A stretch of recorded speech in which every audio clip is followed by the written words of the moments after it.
شعبان المعظم کی 15ویں رات یعنی شب برات میں ہی وہ حسین لمحات بھی آتے ہیں جب بنو قلب کی بکریوں کے بالوں سے زیادہ گناہوں کی بخشش ہوتی ہے۔ معلوم ہوا کہ رات میں اللہ تعالیٰ کے خصوصی لطف و کرم کا اظہار ہوتا ہے، عوام پر بھی مہربانیاں ہوتی ہیں اور پیاروں پر بھی عنایات ہوتی ہیں۔ سفر معراج میں وہ انعامات ہونے تھے جو پوری مخلوق میں نہ پہلے کسی کو نصیب ہوئے نہ بعد میں ہوں گے۔ مخلوق یہ تو نہیں جان سکتی کہ اس رات میں کیا کیا کرم نوازیاں ہوئیں، تاہم رات کے وقت میں معراج کروا کر گویا یہ پیغام دیا کہ لوگوں، اگر عام مسلمان رات کے وقت اپنے گھر میں بیٹھ کر مجھے پکارے تو میں اس پر رحمت فرماتا ہوں، تو وہ محبوب جسے میں نے خود بلوایا، فرشتوں کا جلوس بھیجا، جنت سے سواری روانہ کی، مسجد اقصی میں تمام انبیاء کا امام بنایا، پھر لامقام میں اپنے دیدار سے نوازا، اس پر رات کے وقت خصوصی جلووں میں میرے انعام و اکرام اور فضل و رحمت کا کیا عالم ہوگا۔ رات کے وقت میں باری تعالیٰ کی خصوصی رحمتوں کے تذکرہ سے سبق لیتے ہوئے ہمیں اپنی اصلاح کی طرف بھی توجہ کرنی چاہیے۔ کیا ہم رات کی تنہائی میں اپنے رب کو یاد کرنے میں اس سے اپنے گناہوں کی معافی مانگتے ہیں، اس کے حضور اپنے سیاہ کرتوتوں پر آنسو بہاتے ہیں؟ اگر ایسا ہے تو اللہ کا شکر ادا کرنا چاہیے۔ لیکن اگر ہم یہ رحمتوں کا وقت گناہوں اور فحاشی کے کاموں اور نیند میں گزار دیتے ہیں تو خود کو بدلنا چاہیے۔ اگر سستی اور غفلت کی وجہ سے رات کو تہجد کے لیے نہیں اٹھتے، قیام اللیل کا اہتمام نہیں کرتے، تو کم از کم نماز عشاء اور نماز فجر با جماعت ادا کرنے کا پابند ہونا چاہیے۔ نماز فرض ہے اور اسے جماعت کے ساتھ ادا کرنا واجب ہے۔ سیدنا عثمان غنی رضی اللہ تعالیٰ عنہ سے روایت ہے کہ حضور علیہ الصلوۃ والسلام نے ارشاد فرمایا، جس شخص نے نماز عشاء با جماعت ادا کی گویا اس نے آدھی رات قیام کیا، اللہ تعالیٰ اسے رات کے نصف میں نوافل ادا کرنے اور ذکر و وظائف میں مشغول رہنے کا ثواب عطا فرمائے گا، اور جس نے نماز فجر بجماعت ادا کی گویا اس نے پوری رات نماز پڑھی، اللہ تعالیٰ اسے رات کے نصف آخر میں نوافل ادا کرنے اور ذکر و وظائف میں مشغول رہنے کا ثواب عطا فرمائے گا۔ باری تعالیٰ باجماعت نماز ادا کرنے پر رات بھر عبادت کا ثواب دے اور بندہ یہ بھی نہ کر سکے تو بہت بڑی نالائکی ہے۔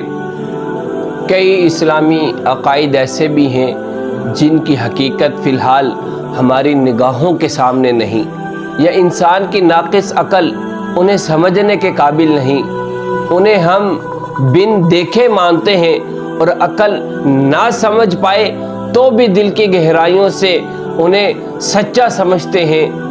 بن دیکھے اور بغیر تفصیلات کو سمجھے مان لینے کو ایمان بالغیب کہا جاتا ہے۔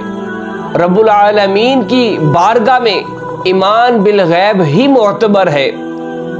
فرعون نے عذاب دیکھ کر مان لیا تھا مگر رب تعالیٰ نے قبول نہ فرمایا۔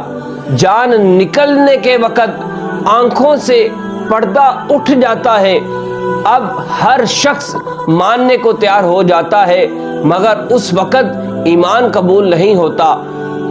روز قیامت دیکھنے کے بعد سبھی مان جائیں گے مگر تب وہ نہیں مانے گا۔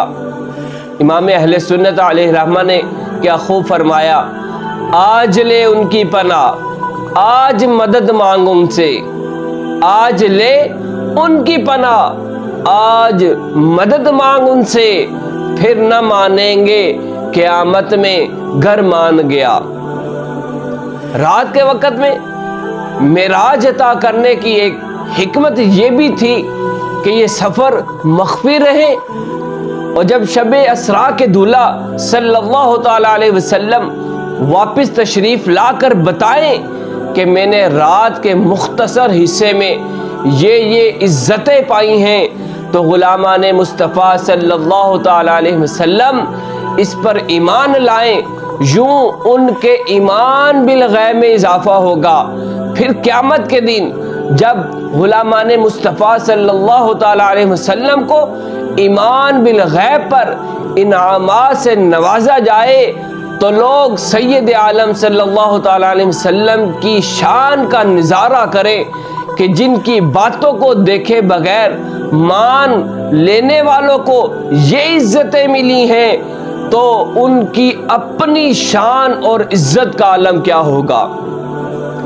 جو بھی کہا جا سکتا ہے کہ اللہ تبارک و تعالی نے رات کی تاریکی میں معراج سے نوازا تاکہ ان کی واپسی پر کفار صدیق اکبر رضی اللہ تعالیٰ عنہ کو تانا دینے کے لیے کہیں، تمہارے نبی فرماتے ہیں میں رات کے کچھ حصے میں معراج کر کے واپس پلٹ آیا ہوں، تو جواب میں پیارے صدیق ایمان بالغیب کی اعلی شان کا اظہار کرتے ہوئے کہیں انی لأصدقه فیما ہوا ابعد من ذلک، تو صدیق اکبر رضی اللہ تعالیٰ عنہ یہ کہے کہ وہ اس سے بھی بڑی بات فرمائیں تو میں ضرور ان کی تصدیق کروں گا۔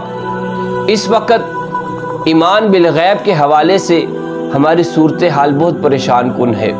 ظاہری اور وقتی فائدہ کی خاطر اللہ اور اس کے محبوب مکرم صلی اللہ تعالی علیہ وسلم کے واضح احکام کو بھول جاتے ہیں، آخرت کو مانتے ہیں مگر اس کے لیے تیاری کیا ہے یہ ہم سب جانتے ہیں۔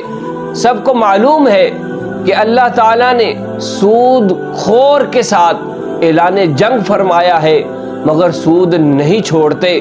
جھوٹ بولنے والوں نے سن رکھا ہے کہ رسول اللہ صلی اللہ تعالی علیہ وسلم نے سچ کو نجات کا ذریعہ بتایا ہے مگر پھر بھی جھوٹ نہیں چھوڑتے۔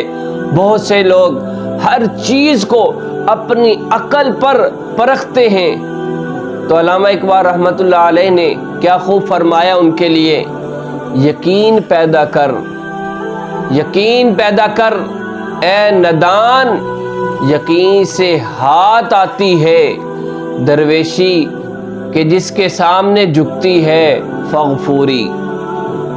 نبی کریم صلی اللہ تعالی علیہ وسلم کو عطا ہونے والی معراج ایسا اعزاز ہے جس کے ہر پہلو سے شان محبوبیت کا اظہار ہوتا ہے۔ رات کے وقت معراج عطا کرنے میں بھی باری تعالیٰ کی بے شمار حکمتیں ہیں، جن میں سے کچھ کا تذکرہ ہوا۔ علماء نے مزید حکمتیں بھی بیان فرمائی ہیں۔ معراج شریف کا تذکرہ سن کر ایمانی جذبات کو تازہ کرنے کے ساتھ ساتھ عمل میں پختگی آنی چاہیے۔ رات کے حسین لمحات میں اپنے خالق و مالک جل جلالہ کو راضی کرنے کی کوشش کرنی چاہیے۔ یہ خاص لطف و کرم کی تجلیات نازل ہونے کا وقت ہے۔ اگر ایسا نہ کر سکے تو کم از کم نماز عشاء اور نماز فجر با جماعت ادا کرنا لازم ہے۔ نیز معراج سے سبق لیتے ہوئے ایمان بالغیب کو بھی پختہ کرنا چاہیے۔ اللہ تعالیٰ معراج کے دولہا صلی اللہ تعالی علیہ وسلم کے طفیل امت مسلمہ کی خیر فرمائے اور دنیا بھر کے مسلمانوں پر رحم فرمائے۔ رب تعالیٰ محبوب مکرم صلی اللہ تعالی علیہ وسلم کے صدقے مسلمانوں کو دینی تقاضے سمجھنے اور انہیں پورا کرنے کی توفیق سے نوازے۔ رب تعالیٰ دشمنان اسلام کو ذلیل و رسوا کرے اور ہمیں اسلامی تہذیب کو اپنا کر پوری دنیا میں اسلام کا جھنڈا بلند کرنے کی توفیق عطا فرمائے۔ رب العالمین اس بابرکت رات کے صدقے ملک پاکستان کو ہر قسم کی دہشت گردی اور بحرانوں سے نجات دے اور کشمیر و فلسطین سمیت دنیا بھر کے دیگر مظلوم مسلمانوں کی مدد فرمائے۔ آمین بجاہ النبی الکریم۔ صلی اللہ تعالی علیہ وعلی آلہ وصحبہ وسلم.